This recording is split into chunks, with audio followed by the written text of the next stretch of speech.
Hey, good morning. Thanks for joining us for the News 12 FastCast. I'm Nick Proto. It's 11:50 on our Monday here. We start off with some breaking news this morning. The shooting last week involving the J.D. Lever Elementary School involving a deputy and a suspect. SLED just released a new report here in the last few minutes saying the Aiken County Sheriff's Office responded to a 911 call of a man acting erratically while stripping his clothes off walking along Columbia Highway heading towards the school. Deputies say when they encountered the man, a fight broke out and deputies had to tase him. SLED says they were not effective, and as the fight continued, deputies say they shot the suspect, who is still in the hospital. No deputies were shot, though one was treated for injuries. SLED says this is the first officer-involved shooting for the Aiken County Sheriff's Office this year and 28th throughout the state.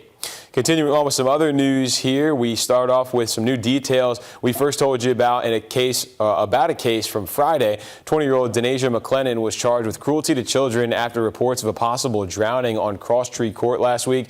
We now know the child, 2-year-old Rayshawn Roberts, has died. The coroner says an autopsy has been scheduled. Our Sydney Hood is trying to piece together details about the case. It's a case that started out as a possible drowning, and now a 20-year-old is facing child cruelty charges in Richmond County. On Wednesday, dispatchers were called to a house about an unresponsive 2-year-old. They found that 2-year-old at the house and a woman giving the child CPR. Now, again, this came in as a possible drowning, but firefighters say whenever they arrived to the house that the child's diaper was dry. We've just received word this morning that that child did die, and the coroner's office says an autopsy has been scheduled. We are working to learn more information about this case and how it got to this point. We'll have the latest for you, all new on News 12 at 6 o'clock. All right, thanks, Sydney. It's been nearly 5 years of traffic cones and lane shifts on the I-20 bridge, but the end of the project may be just around the corner. Allie Turner has an exclusive look at GDOT's progress and what they need to get over the finish line. It's been nearly 5 years since GDOT started construction on the I-20 Savannah River Bridge project, and while there's been a lot of progress, there's been a lot of delays causing the date of completion to continuously be pushed back, and it's leaving many wondering if it will ever end. Coming up all new tonight on News 12 at 6 o'clock, we're sitting down with Georgia Department of Transportation in an exclusive interview for an updated timeline and the price they're paying for progress. Okay, thanks, Hallie.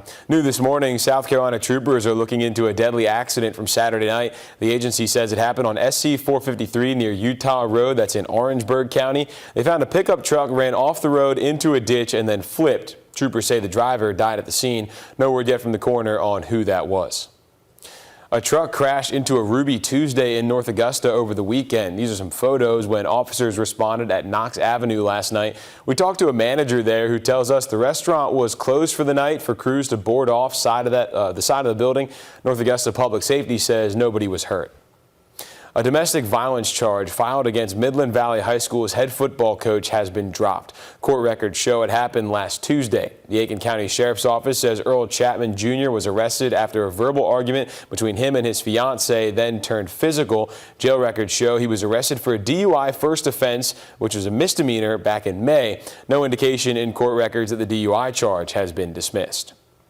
The Richmond County Sheriff's Office needs your help finding 2 missing teens. They say 16-year-old Jalen Lamb was last seen on Victory Street in a red and black shirt and black pants on the 19th. They say he's possibly in the Glen Hills Drive or Cooney Circle area. They're also looking for 16-year-old Brandon Andrews. He was last seen June 30th at Noland Connector Road. The agency says he's known to spend time around businesses and apartments at Wrightsboro Road and North Leg Roads. If you see them, call the Sheriff's Office. An 89-year-old is dead in an accident in Aiken County. Authorities say the crash happened on Robert M. Bell Parkway near Trolley Line Road last Wednesday.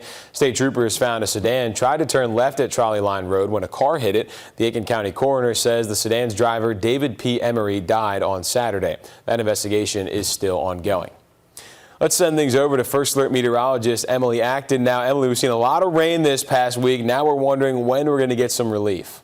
Well, not today, I can tell you that. We're looking at the Thurman Dam cam at the moment, some darker cloud cover and extensive cloud cover for the start of our day today, and that's going to continue as we go throughout the afternoon, only hitting those upper 70s right at that 80-degree mark in some spots. Feels like 82, though. Those dew points in the lower 70s as well. So it feels very muggy outdoors. Those winds coming from the west-southwest at about 10 miles per hour. But here's what we're tracking at the moment. Showers and thunderstorms over the central part of the CSRA and taking a little bit of a closer look at that. That's starting to push out of the Augusta area. We had a couple of heavy downpours over the past hour or so, but we can see some building behind these showers that have already pushed through. That's going to be the nature of the storms today. We can expect to see those scattered showers and thunderstorms throughout the afternoon. Once we hit around dinner time and even after, we'll drop off a little bit. After sunset, I think that rain should be completely out of here. Now tomorrow, pretty much the same story, just much less coverage. There we go. What we can expect for our Tuesday. Again, those scattered showers and thunderstorms throughout the afternoon and evening. Something that is good coming from this rainfall is cooler high temperatures. We're only going to feel like those lower 90s, upper 80s as we go throughout the afternoon today. Rain chances, though, are here and they're here to stay. Once we get into the end of the week, drying off a little bit, temperatures are going to rise and those feels like temperatures will hit those triple digits there. So we can expect to have a very warm end of our work week. Once we get into the start of next week, we could see some isolated showers there, but overall, really not looking too bad for us. But here's what we're looking at the next 7 days. Rain chances will continue Tuesday and Wednesday, drying off Thursday, Friday, and then rain chances back in for Saturday, Sunday.